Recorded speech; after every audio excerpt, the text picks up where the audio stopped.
Adlaw nga Domingo karon mga kaigsuunan. Petsa 21 sa bulan sa Agosto tuig 2022. Karon ang ika-21 nga Domingo sulod sa tuig ordinaryo. Ang pagbasa kinutlo gikan sa Ebanghelyo sumala ni San Lucas kapitulo 13 bersikulo 22 ngadto sa 30. May padayon si Jesus paingon sa Jerusalem ug nanudlo siya sa kalungsuran ug sa kabalangayan nga iyang giagian. Unya may usa ka tawo nga nangutana kaniya, "Sir, jutay ra ba di ay ang maluwas?" Si Jesus mitubag, "Paningkamot kamo pagsulod sa sikpit nga pultahan, kay daghan ang musulay apan dili makasulod.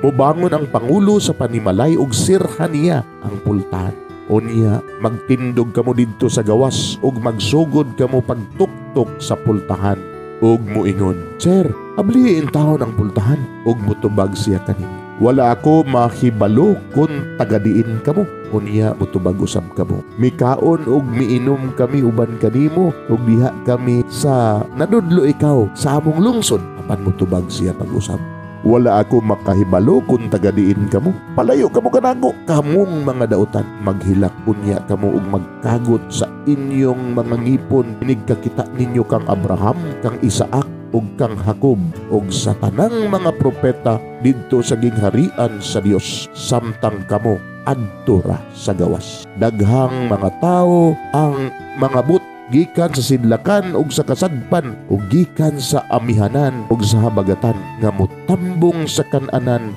didto sa gingharian sa Dios. Ug unya adunay naulahi nga mahiuna ug aduna usay nahiuna nga maulahi." Mga igsuon, ang Ebanghelyo sa Ginoo. Daygon ikaw o Kristo.